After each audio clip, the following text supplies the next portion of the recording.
Hey there, everybody. Don Evans here from WatchReport.com. Today we're going to be taking a look at the Aegir CD1 Concept Diver 1 automatic dive watch. Let me get right into the specifications because I have a lot that I want to talk about. I'm not going to be able to talk about everything and get in depth as I did in the written review. So click the I in the upper right hand screen, take you over to the full review at WatchReport.com. You are looking at a 42 millimeter case, 51 millimeter lug to lug, domed sapphire crystal, 13 millimeters thick, 24 millimeter lugs. It will come to you on that isofrane strap you see sitting beside it. 701 meters water resistant, and you have a Soprod A10 automatic movement that is powering this.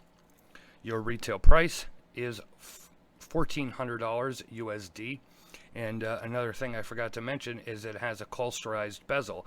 If you're not familiar with what a causterized bezel is, basically it's a hardened steel, similar to the way Sin does their tegmenting process. So before we get into everything, let me zoom around this dial as I talk about it. Now this is the vertical brushed gray dial variant. And you don't see a brushed dial like this too often, and in my opinion it is fantastic. It's coming across pretty nice here on the video, but you're definitely going to want to check out my photos because when you catch this in certain light, it is just gorgeous. You can see you have applied markers. The Loom is BGW9. Of course, you have a screw down crown, and it has the engraved AE on there for Aegir. You do have double-sided screws. They are hex screws, and you do get two of them, so you can switch out the straps. And I'll get to the strap that I have on here in a second. It is a Drunk Art strap. He's a custom maker of leather and canvas straps. There's a look at your Soprod A10 automatic movement through the exhibition case back.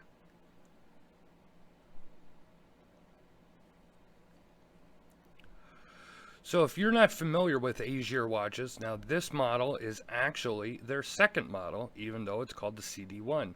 The CD2 had a dive bezel, and it is actually currently sold out. The CD1 was a concept Todd, owner of Aegir, came up with in about 2007, 2008. Took him many years to realize this, and here you see it in the flesh. Now you're going to be able to get this in a black, the brushed gray, or a white dial, and there is a DLC coated case as well as the stainless case. I'm probably going to annoy everybody here by showing them shots of this dial, but I can't help it. Even though I'm looking at it behind the viewfinder, I absolutely love to look at that brushed gray dial. As I said, the bezel is causterized, meaning it's hardened compared to the rest of the watch. And the reason, obviously, for that is when you have a big sterile bezel like this, it can get scratched up easily. Making it hardened will reduce that probability. Of course, nothing is scratch proof, but you should not have to baby this watch. Now, one of the reasons I have it on this canvas strap as opposed to the isofrane strap that comes with this, if you know isofrane straps, you know this is a $120 strap. They're not cheap. One of the best rubber straps out there, though. That is what the Aegir watches come on.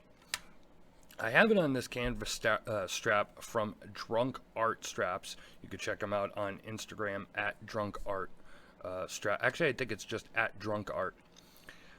And the reason for that, this is a beautiful weathered black canvas strap, all canvas strap, if you want to check him out, is because this is one of those watches you're going to want to change straps out on. It's just one of those watches that lends itself to that. It looks great on canvas, of course, looks great on isofrane. You could dress it up with a nice alligator or leather for a night on the town. And that brings me back to the look of this watch and the design and its functionality. Many people have been like, well, why doesn't it have a dive bezel if it's a dive watch? Well, simply because Todd is a commercial diver. He is a legit commercial diver. And when they're in the dive bell, they don't need to have countdown time. So this was, the type of watch that he had in mind, that he designed. And for regular everyday guys like myself, or many of you that might be watching, that we don't dive really anyway, this is going to be suffice. And it's a watch that is a little more subdued than your regular diver. It doesn't have a big chunky dive bezel. And as I said, it can be easily a very nice all-occasion watch, depending on the type of strap that you put on it. So now, this watch is manufactured between Germany and Switzerland. The entire case is made in Germany by Fricker Watches, which I'm sure many of you watching this are familiar with. So you're getting an extremely high-quality case. The dial hands, of course, the movement are all Swiss-made. So Prod is a Swiss-made movement, and Todd actually assembles these in Australia by by himself. He tests them and everything before he ships them out. He also tests them for accuracy. So at $1,400, you might be thinking, well, I've never heard of this brand before. How is this $1,400? Well, I think I just gave you your answer right there.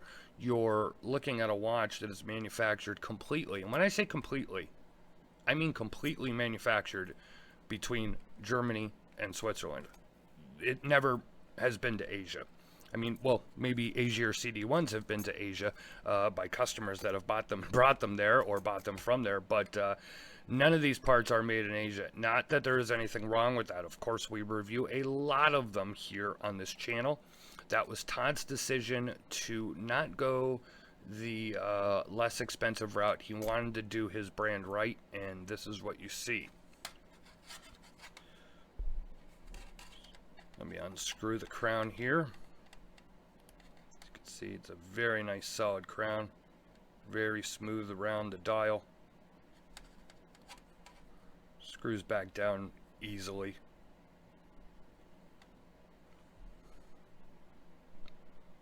Let me give you a wrist shot here.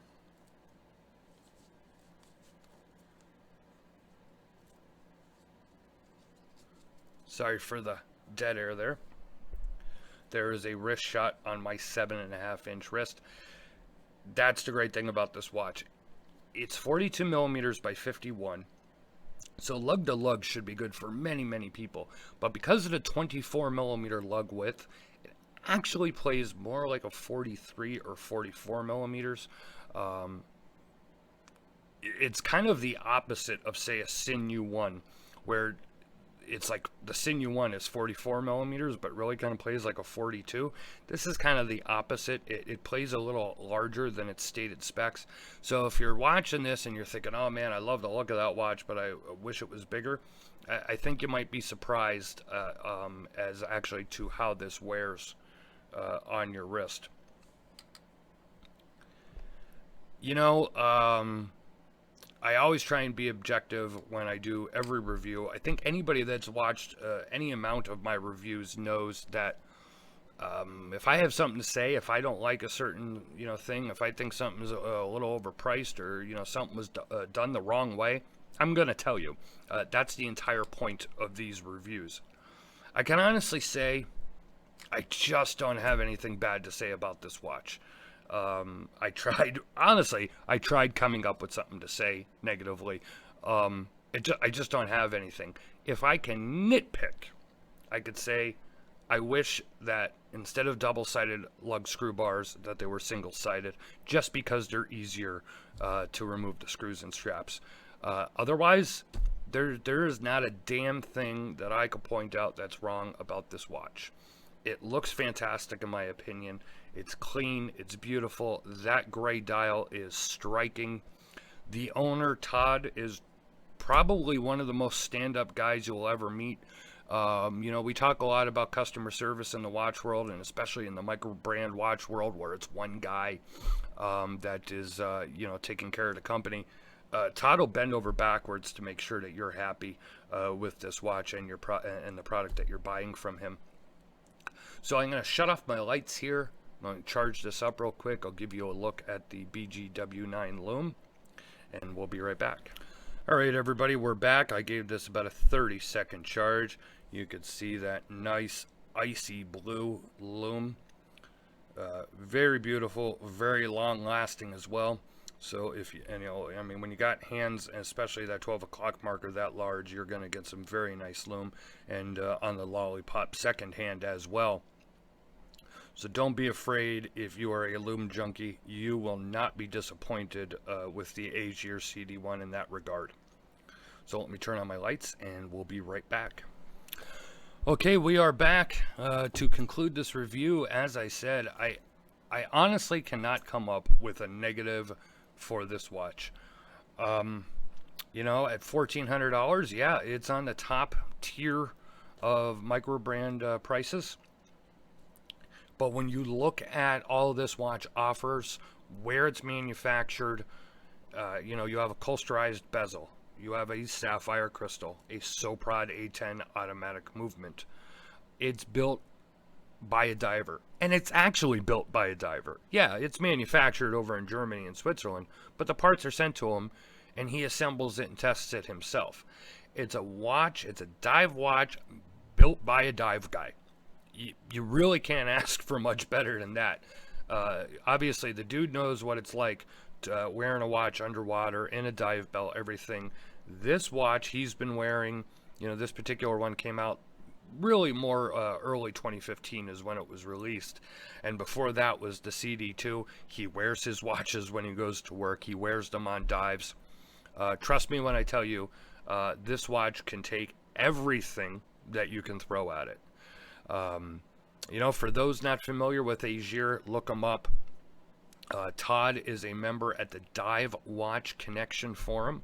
If you guys haven't heard of that, you know, a great group of guys over there. Going to give you a shout out there, guys. He has his own forum over there.